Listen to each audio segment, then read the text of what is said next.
This is an image of Franklin Delano Roosevelt making his notorious inaugural address on March 4, 1933. Around him, thousands of people gathered around and cheered as he used the analogy of war to describe the economic and political chaos occurring from the Great Depression. However, this begs the idea, what if there really was a war at the time? Would the morale of Americans still be unwavering despite their lives on the line? Christopher Peterson, a professor at the University of Michigan at the Department of Psychology, adds that morale is thought to be especially helpful for the group during trying times. It is therefore surprising how little research actually supports morale. In this notion, it is imperative that we assess the degree to which groupthink has been used to install feelings of confidence and strength in situations where it mattered most. Good morning. My name is Titima Bandit, and I will be presenting Collective Life Endangerment, a mode to reinforce group morale, to which clarifying collective life endangerment is the act of putting groups in dangerous situations.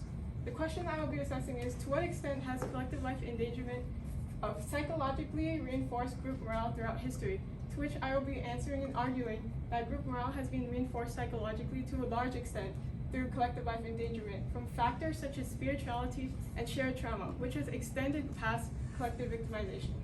Starting off with my first point, spirituality. Spirituality has been used as a means of persuasion to glorify risky activities.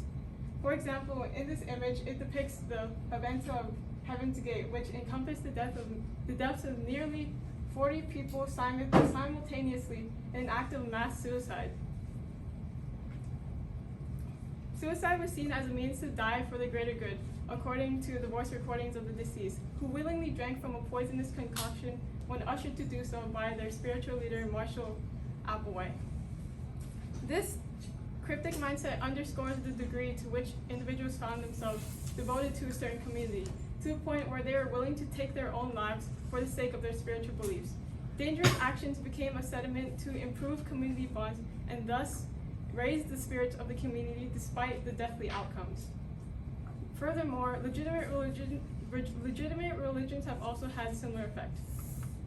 This is an image of Games River in all of its contamination, and it's a popular destination for many Hindus in search of spiritual recovery.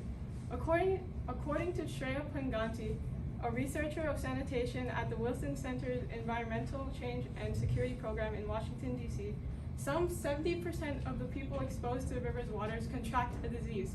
However, as you can see, this does not stop more than 80 million people a year who flock to the river to drink, swim, and bathe in the water. The strength of religion, in this case being Hinduism, becomes a means to bring people together to embark in their ritualistic activities despite how it can be potentially fatal. Group bonds and the need to uphold spiritual values overcome the fear of disease. It is also notable to mention how in efforts to clean the river, scientists refer to spreading word to influential Hindu leaders, and they refer to cleaning the river as an act of religious purification, thus showing how group bonds and group morale is being reinforced in the sense that people will only listen to those that they can trust to speak in the name of their religion. Now moving on to shared trauma. Knowing others have faced similar challenges can ease the mind of the individuals when facing common fears and foster greater group connectivity. David Schlunke, a professor at the University of Monash University and in the studies of Jewish studies, exemplifies this through examining how Holocaust survivors found each other and established small networks. And within these, they offered material and emotional support and sought ways to share their stories and make sense of a past that made no sense. The shared trauma of the Holocaust allowed these survivors to have an outlet where they can truly discuss and reflect on their feelings in the sense that they were not alone, which thus installed hope upon the community. Some may argue that collective victimization has been used as a means to lower group morale, as people associate themselves with negative ideas that were introduced from facing life-threatening situations, such as feelings of inferiority and constant fear, to which Assistant Professor Menglao Yi of the School of Psychology at Georgia Tech mentions how these individual consequences of trauma can also manifest at the collective level, such that trauma becomes part of the group's psyche.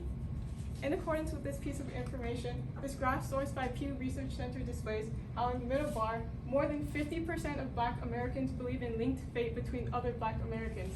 This mindset stemming from generations of discrimination and prejudice against them. However, upon further inspection, collective victimization can be seen positively through the aforementioned claim of shared trauma. According to the College Board provided stimulus, Confrontation on the Bridge, a masterfully produced piece by African-American painter Jacob Lawrence depicting the events of Bloody Sunday, displays how collective victimization does not stop a group from pursuing their shared goals.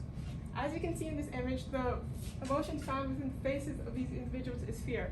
However, despite that, they face possible persecution head-on as they use the shared goal of enacting change for the betterment of society to power them through generations of discrimination attempting to hold them back. In this way, collective victimization is used as a means to bring people together and strengthen group morale as a whole, as it becomes a catalyst for change.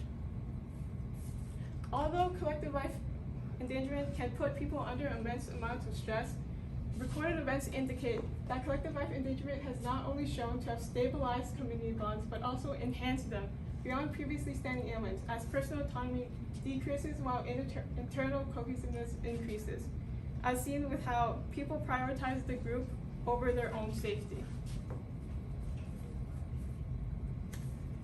Through further research on group morale and selective positive implementation of the knowledge gained, we can ensure a brighter future, that even in the darkest of situations, we can be certain that the morale of our own will stand unwavering. Thank you.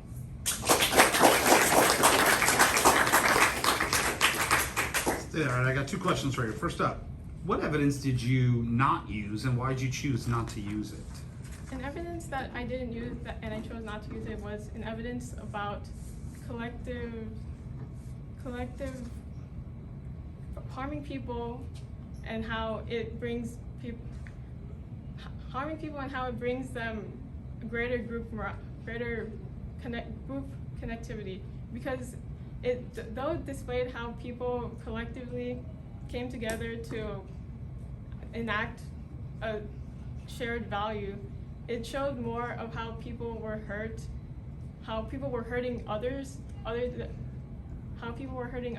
than how they were putting themselves in dangerous situations. Collective violence, there we go. The term I was using was collective violence. All right, and what advice would you have for other researchers to consider this topic in the future?